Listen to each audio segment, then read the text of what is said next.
question haunting me, a problem in philosophy. It's a puzzle dark and deep that robs me of my sleep. I wake each night at 3:30, wondering why I am me, pondering the mystery of what it means to be.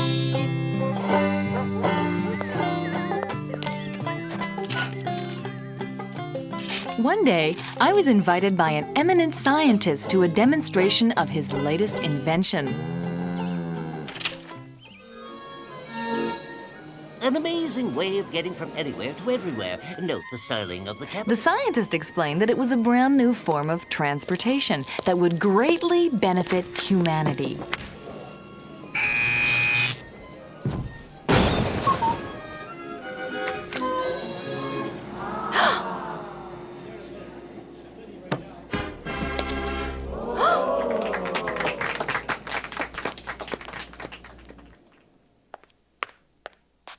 He wouldn't tell how it worked, but he offered to let me be one of the first people to try it out.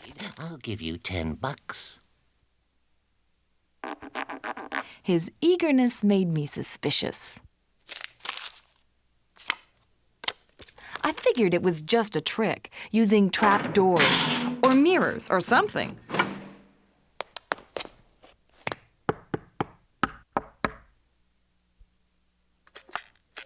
I demanded to know how it was done. Okay. If you really want to know.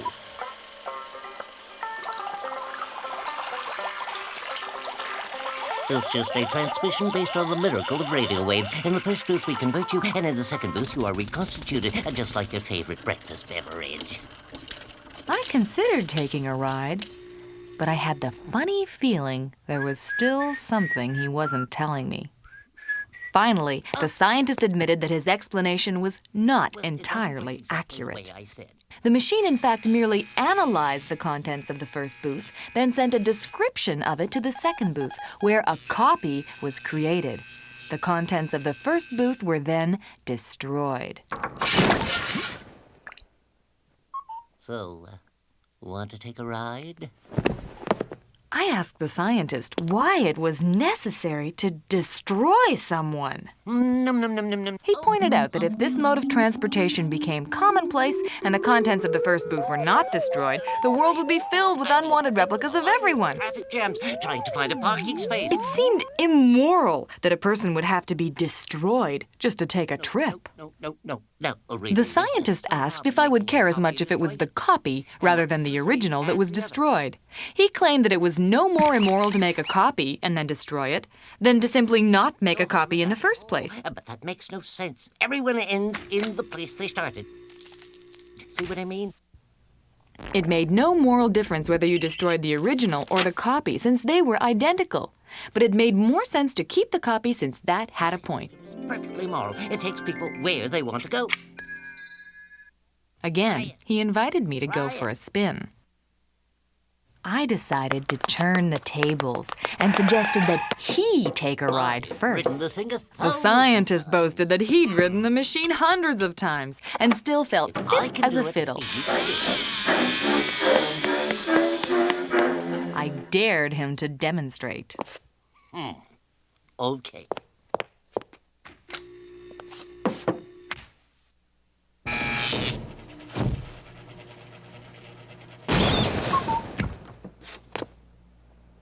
To my surprise, he even agreed to repeat the experiment with the doors open. Huh?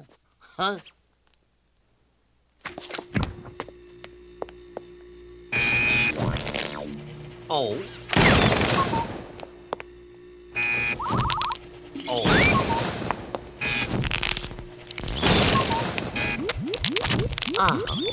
Ta-da! Again, he encouraged me to give it a try. I insisted that I wanted the inventor of the machine to assure me of its safety. But I'm the inventor. But you know I'm the inventor. Look, here's the plans. Here's the works.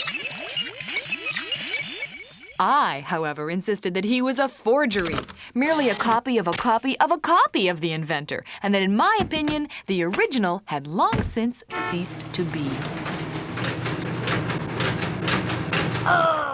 The insulted scientist angrily claimed to be himself, while I contended that he was in fact someone else. Here's major credit cards, my library card, my skidoo license. Even his mother was willing to back him up. At that point, I hatched a fiendish plan. I challenged the scientist to enter the booth again, but to first turn off the part of the device that destroyed the original. That could cause some problems. At first, he refused, but I suggested that he merely delay the destruction process by 5 minutes. What harm could there be in that?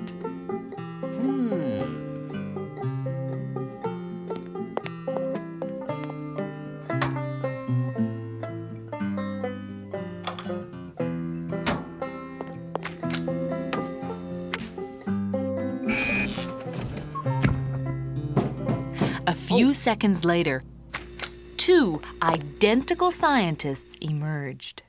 Amazing. Oh, this is fun. At first, they were entertained by comparing birthmarks, Nice birthmark. What's your favorite movie? I like Spinelli. until I asked which one was the original. Huh? The scientist was beside himself. Each one insisted he was the original. Oh. Fake! Forgery! Fraud! I announced that 5 minutes was now up. It was time for the original to be destroyed. Oh? Suddenly, the nature of the argument changed. He's the original. He's I'm the not original. Me. No. I never saw me before. Neither do I. I'm too tall. I'm too To tall. help resolve this dilemma, I suggested a friendly competition. On to Rook 5. Oh, yeah? Take that. Now a chair, Bishop. Now this. What's the attack? Oh, yeah? Castle charges. Take that. Check on you. Check on you, too. Check. Mate.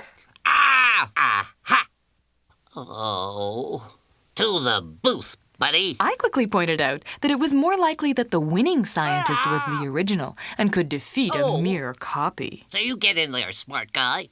It's a cheat. He threw the game. You're all against me. It's not fair. I could have lost. No, don't. I don't want to die. I'll be good. I won't eat much. I want to live. Let me go. I want to live. Please.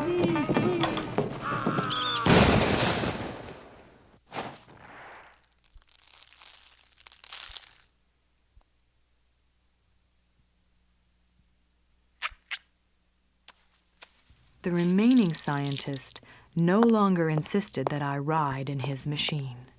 Let me out of here. And suddenly, I wasn't so sure I'd done the right thing. How can I face the deed I've done? It was a jest and all in fun. Now that I am left alone, I feel I must atone.